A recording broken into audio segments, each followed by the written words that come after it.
In 1730, a 14-year-old boy died of smallpox in Moscow. His name was Peter II. He was the last biological male of the Romanov bloodline, and the moment his body went cold, the history of Russia, and perhaps the history of the entire world, was quietly redirected onto a path that has never been honestly explained. What you were taught about the Romanovs is a story built on top of a story.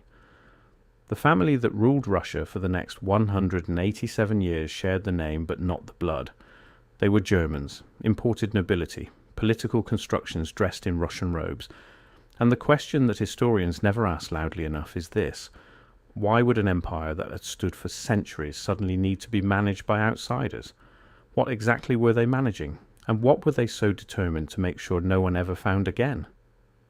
This is not a story about palace intrigue.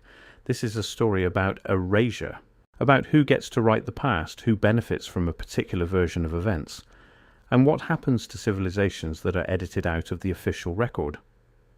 Because the evidence suggests that what was buried along with the real Romanov bloodline was something far older, far grander, and far more inconvenient than a simple dynastic transition. Peter II was the grandson of Peter I, the Tsar historians love to call the Great. Peter I remade Russia from the ground up. He forced the boyars to shave their beards. He moved the capital from Moscow to a brand new city built on a swamp in the northwest. He brought in Dutch engineers and German architects and French tutors and British naval officers. He opened Russia to the west with the energy of a man who was desperate to transform something, or to hide something.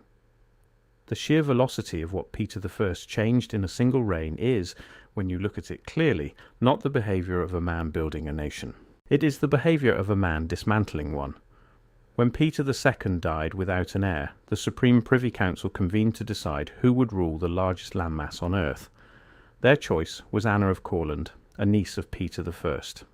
She had been living in a small Baltic duchy for nearly 2 decades, largely forgotten. She was brought back not because of any particular brilliance or legitimacy, but because the council believed they could control her. They handed her a set of conditions to sign, limiting her power and giving the council authority over war, peace, and taxation. She signed. Then, once she had consolidated enough support among the broader nobility, she tore the conditions to pieces in front of the council and ruled as an autocrat for the next 10 years. Anna brought Germans. Her court became a German court. Her favourite, Ernst Johann von Biron, a man of disputed Baltic German origin, became effectively the second most powerful person in the empire. Russian nobles who had spent generations accumulating influence found themselves displaced by men who had been nobodies in the duchies of Western Europe. The period became known in Russian memory as the Bironovshchina, and it was remembered as a time of foreign humiliation, secret police, and mass exile to Siberia for anyone who complained too loudly. But Byron and Anna are not the most important part of this story. They are a stepping stone. What matters is what comes after. What matters is the man who would arrive on Russian soil and complete the transformation that the genuine Romanov line had either resisted or been unable to fully accomplish. His name at birth was Karl Peter Ulrich of Holstein-Gottorp. He was born in the German Duchy of Holstein. His mother was Anna Petrovna, a daughter of Peter I, which gave him a thread of connection to the Romanov bloodline, but only through the female line and only tenuously. When Empress Elizabeth took the throne in 1741, she had no children and needed an heir. She summoned her German nephew, converted him to Russian Orthodoxy, renamed him Peter Fedorovich, arranged for him to marry a German princess named Sophie of Anhalt-Zerbst, who was also converted, renamed Catherine, and who would eventually become Catherine II, the woman history calls Catherine the Great. Peter III ruled for 6 months before his wife organized a coup against him. He was arrested, forced to abdicate, and died shortly afterward under circumstances that remain officially ambiguous. Catherine, a German woman with no Romanov blood at all, became the sole ruler of Russia, and the dynasty that now sat on the throne, the dynasty that would rule until 1917, was not Romanov by blood. It was Holstein-Gottorp.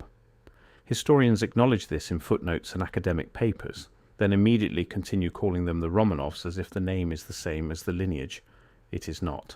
The Holstein-Gottorp Romanovs ruled Russia at the exact period when the official historical record of the world was being assembled, standardized, and distributed. The 18th and 19th centuries were the centuries when universities were founded, archives were organized, encyclopedias were written, and the academic disciplines that define how we understand the past were formalized. The people overseeing this process in Russia were not Russian by blood, were closely connected to German and European intellectual networks, and had every political incentive to ensure that the history of the territory they governed reflected their legitimacy and erased whatever had come before them. What had come before them is where this story becomes something the official curriculum has never been willing to touch. The maps tell a story that the textbooks do not. If you look at European maps from the 16th and 17th centuries, maps produced by cartographers in Amsterdam, in Paris, in London, at a time when these cities had no particular reason to fabricate geography in Russia's favour, you will find a name covering an enormous portion of the Eurasian landmass. The name is Tartaria. It appears on maps by Abraham Ortelius, by Gerard Mercator, by Johann Bleu. It appears in the Encyclopaedia Britannica's first edition in 1771, which describes it as the largest country in the world. It is labelled with regions: Mughal Tartaria, Chinese Tartaria, Independent Tartaria, Muscovite Tartaria.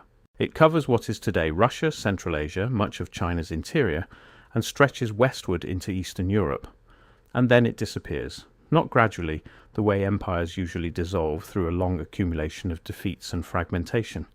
It disappears from the maps and from the encyclopedias and from the histories with a speed that does not match any organic political process.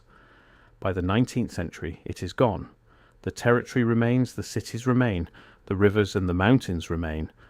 But the civilization that was mapped there, the civilization large enough to be described in 1771 as the largest country on earth, has been replaced in the record by a narrative of scattered nomadic tribes and empty steppe.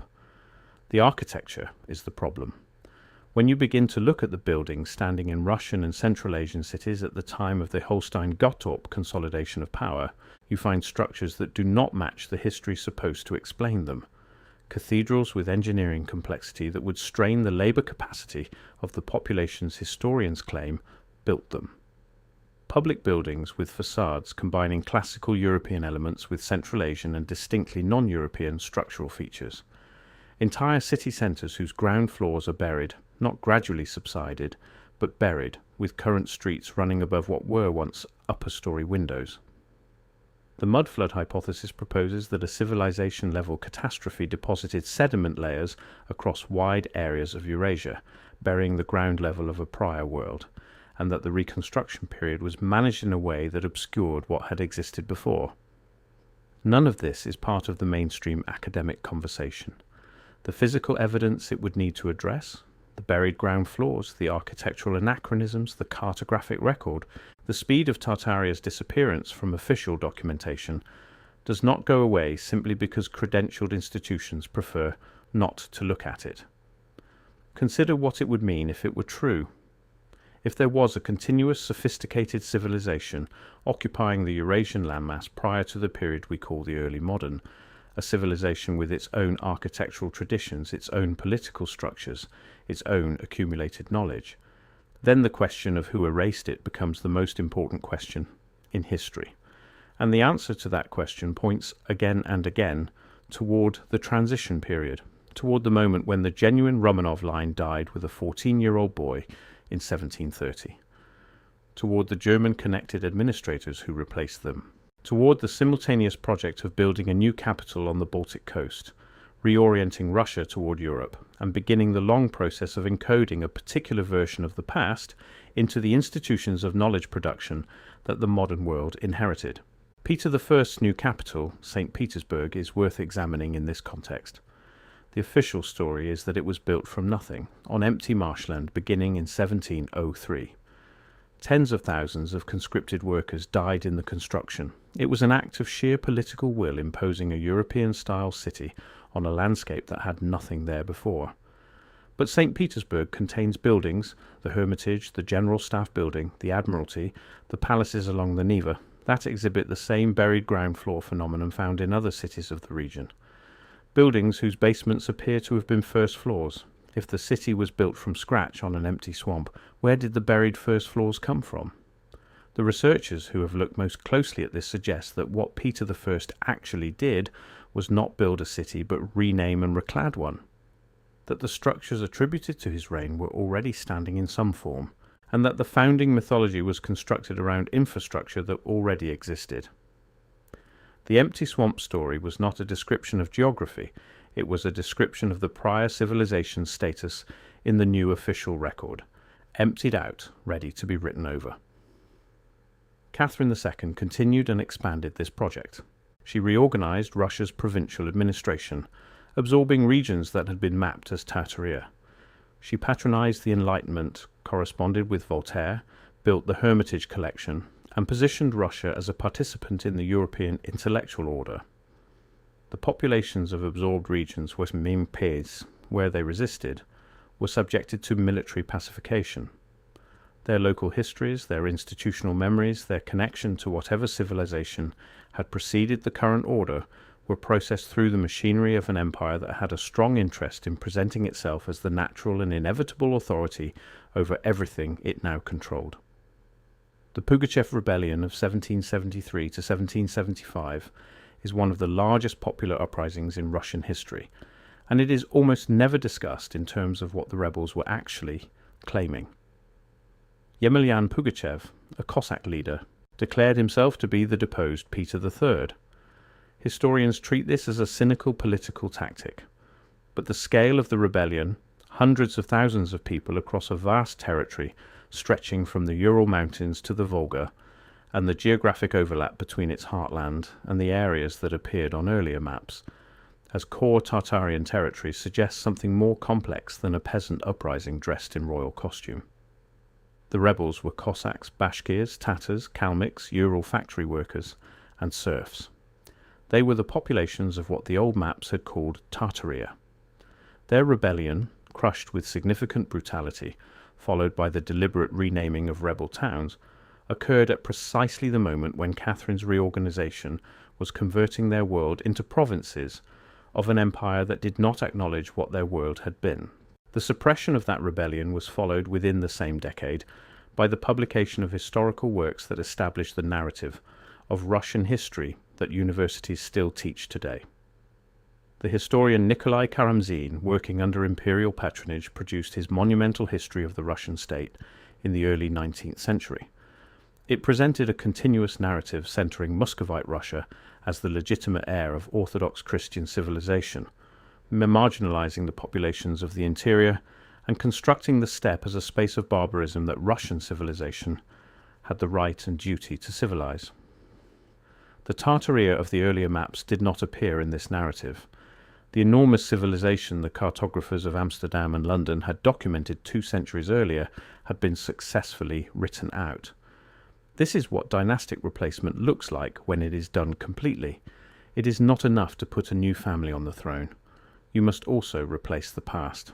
You must build the institutions that will certify the new version.